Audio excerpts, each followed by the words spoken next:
Good morning, good afternoon, good evening. Thank you for joining us today. It is Sunday, the Lord's Day, January 30th, the end of the month,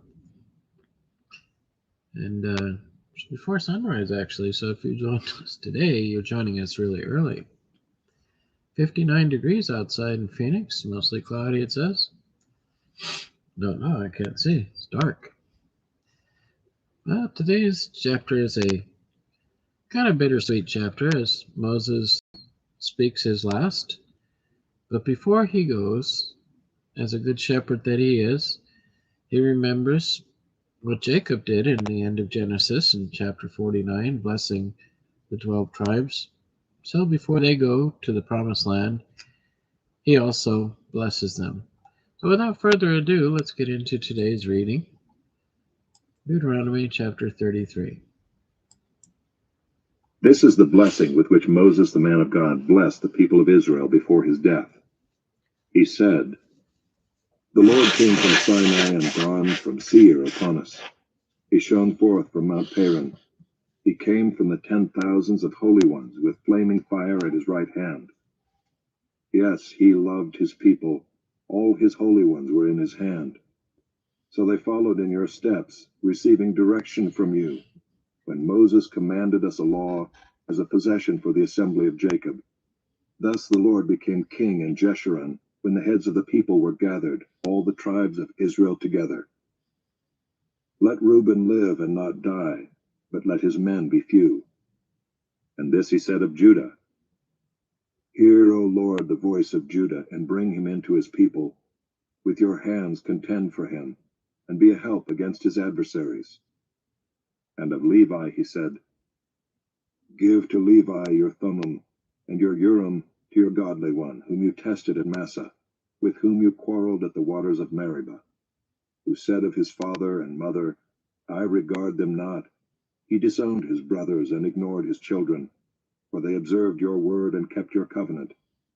They shall teach Jacob your rules and Israel your law. They shall put incense before you and whole burnt offerings on your altar. Bless, O Lord, his substance, and accept the work of his hands. Crush the loins of his adversaries and those who hate him, that they rise not again."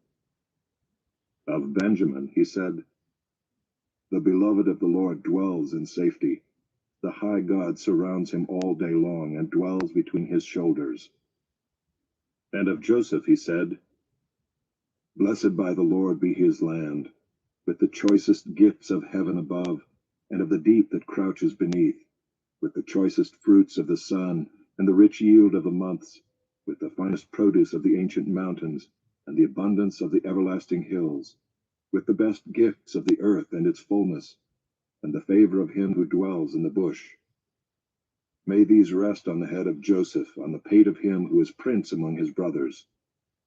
A firstborn bull, he has majesty, and his horns are the horns of a wild ox. With them he shall gore the peoples, all of them, to the ends of the earth. They are the 10,000s of Ephraim, and they are the thousands of Manasseh."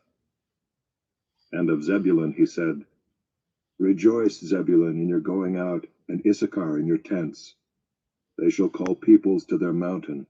There they offer right sacrifices, for they draw from the abundance of the seas and the hidden treasures of the sand." And of Gad he said, "Blessed be he who enlarges Gad. Gad crouches like a lion, he tears off arm and scalp. He chose the best of the land for himself, for there a commander's portion was reserved, and he came with the heads of the people.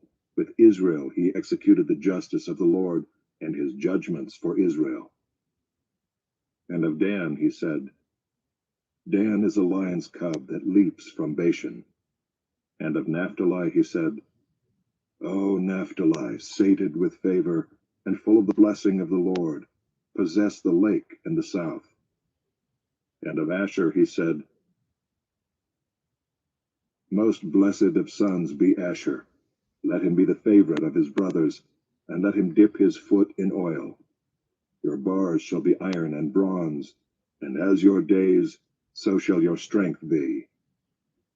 There is none like God, O Jeshurun, who rides through the heavens to your help, through the skies in his majesty. The eternal God is your dwelling place, and underneath are the everlasting arms. And he thrust out the enemy before you and said, Destroy. So Israel lived in safety, Jacob lived alone, in a land of grain and wine, whose heavens drop down dew. Happy are you, O Israel! Who is like you, a people saved by the Lord, the shield of your help, and the sword of your triumph? Your enemies shall come fawning to you, and you shall tread upon their backs. What a great final word. Happy are you, O Israel, who is like you, a people saved by the Lord, the shield of your help, and the sword of your triumph. There is none like God, O Jeshurun, O Jerusalem, who rides through the heavens to your help, through the skies in his majesty. The eternal God is your dwelling place, and underneath are the everlasting arms. Wow. Well, tomorrow we finish out the Torah, and we say goodbye to Moses, and Joshua leads them to the promised land. It is an amazing journey we've had so far. Thank you for joining us. Should the Lord tarry, we'll see you again tomorrow. And if not, I'll be looking for you on the other end. And thank you for your continued prayers. As you can see, while I'm weak, the Lord is strong, and he is strengthening us. And we give him thanks and praise that we're able to share the word with you each day. May the Lord bless you and keep you and watch over your houses. Thank you for joining now or later. Have a wonderful day in the Lord. Amen.